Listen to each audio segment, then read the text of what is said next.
Hey everyone, how you doing? Weather and Toilet Finder 775 here, and welcome back to another video. This time I'm here with my official spring 2020 forecast, and I'm very sorry for the long wait, as my computer was unavailable most of the time for acting weird. Before I start this video though, I would kindly request that you do consider subscribing if you like any of my content. Also, please consider liking and or leaving a nice comment on the video. As of today, only 4.8% of my watch time across all of my videos is from those of you who are subscribed to me. I would like to get that up to 10% soon, so subscribers keep on watching and I could get there. I'd like to get to 150 subscribers by May 31st, 2020. As of today, I'm currently at 134 subscribers and I have 16 left to fulfill or exceed the goal. So viewers, consider whether the channel is worthy of a subscription. If it is, keep on subscribing. If that trend persists, I could get to my goal. Some other notes before I start the video.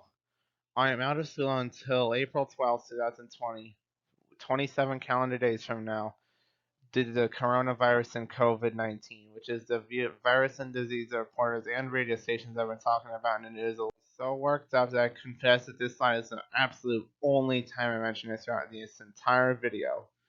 This, however, does not necessarily mean more or less years than usual for two reasons.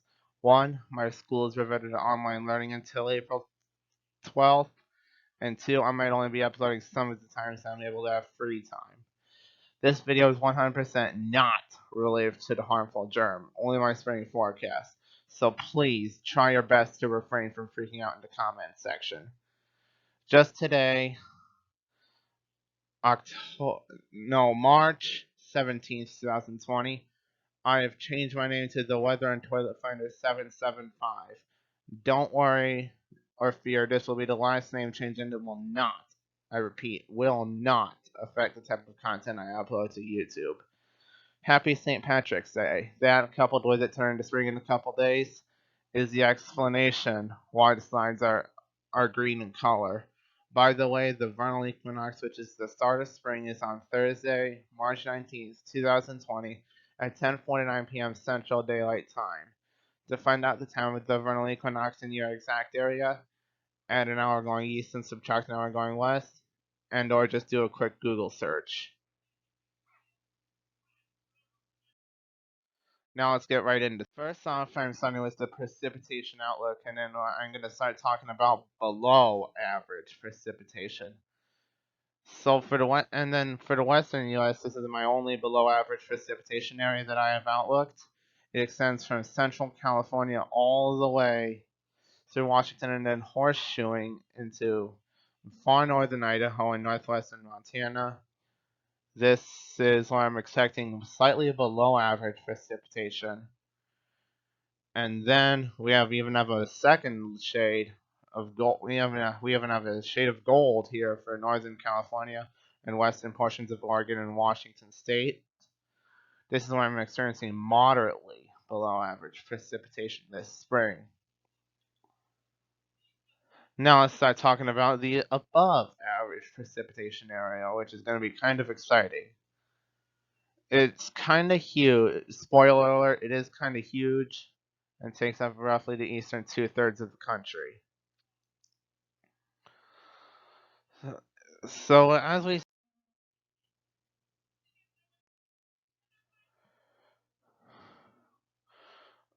we have slightly to start things off with the above average precipitation segment.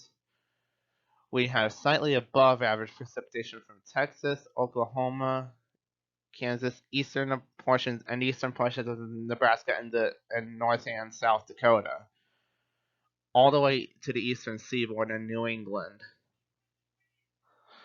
This is what I'm expecting slightly above average precipitation. Now, some areas might be more so than others, and you might not notice it too much, but on paper, it will definitely be above average, slightly above average. Now we have a neon green shade from south and east Texas, eastern Oklahoma, and southeast Kansas eastward to the southern and central Appalachian Mountains and including the Florida Panhandle and western portions of the Carolinas. This is where I'm expecting moderately above average precipitation. That combined with my temperature outlook for that southern U.S. area is why I may expect severe weather, above average severe weather, but that's coming up, so stay tuned.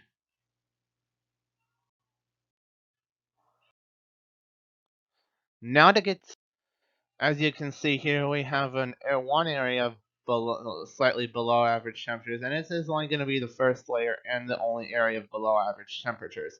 It extends from eastern portions of Montana, Wyoming, and northeastern Colorado, far northeast Colorado actually, eastward to Lake Michigan, so states like Nebraska, North Dakota, South Dakota, North Dakota, Minnesota, Iowa, northern Missouri, northern Kansas, and northern and western Illinois, and Wisconsin, and also the UP of Michigan is where I'm expecting slightly below normal temperatures to be dominant. Now, you may not notice it too much, but on paper it will definitely be below normal, slightly below normal. And then let's start talking about that above average temperature area and who could experience warmer than normal conditions. For we have a slightly above average precipitation area. I meant temperature, sorry. Slightly above average temperature region for areas from the western U.S.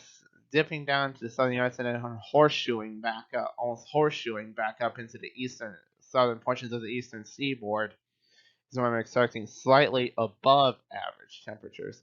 Like the slightly below normal layer, it might not be too noticeable, but on paper you will definitely be above average. And let's start talking about those moderately above average areas. We have two of them. One is for the entire Gulf coastal region and south central and southeast United States, even as far north as southern North Carolina.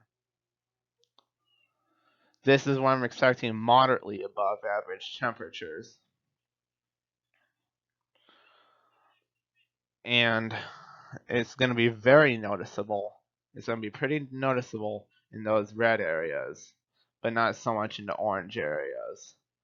And we even have a second area.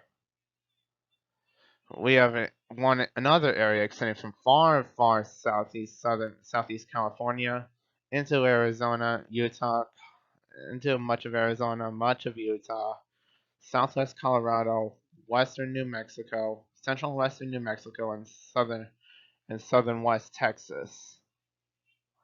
This is where I'm expecting. This is where I'm also expecting moderately above average temperatures to be dominant, and it'll be very noticeable in those second layers. Now let's get started talking about that severe weather forecast, which is going to be very, very exciting.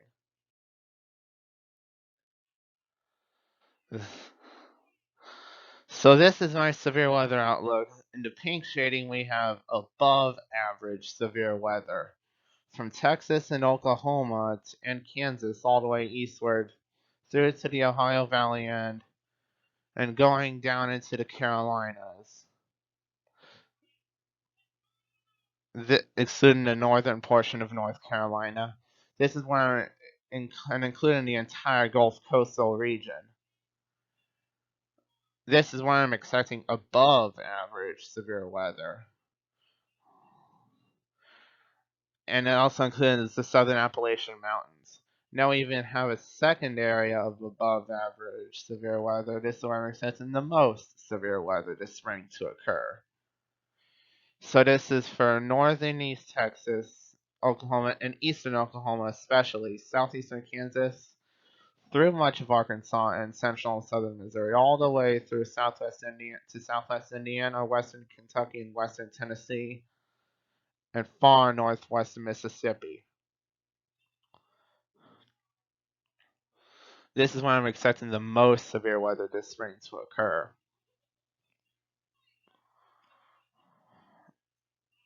And This also includes portions of southern Illinois.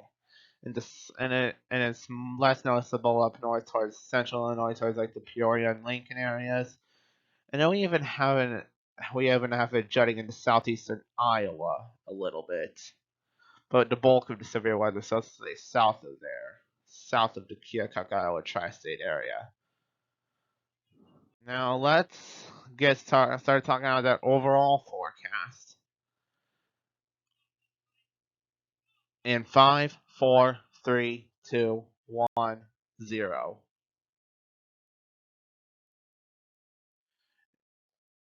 So for this, I want you to pick your region, pick the region that you live in or are currently in right now,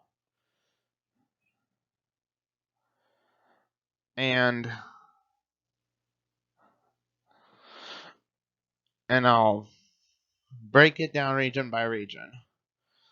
So starting things off, Western U.S. is Region 1, drier than normal conditions. Region 2 and 7, and the Southwest U.S. and areas on the western slopes of the Rockies, and as well as the eastern seaboard. Pointer. So Region 1 is drier than normal. Region 2 is warmer than normal. So is Region 7. That's the reason why I included slightly to moderately above average temperatures for those areas. Region 3, Central Northern Rockies, mountain snowfall from north central New Mexico northwestward to the Canadian border. Region 4, Northern U.S. east of the Rockies to the Great Lakes, some Arctic invasions, is where that purple region is where that is the area is highlighted by the purple shading. Region 5 to the south, from southern Kansas, much of Oklahoma, and much of North Texas, all the way to western and southern Indiana, western Kentucky, and western Tennessee, and northern Mississippi. Oh, and I forgot to mention much of Illinois. This is where I'm expecting most of the severe weather this spring to occur, is in Region 5.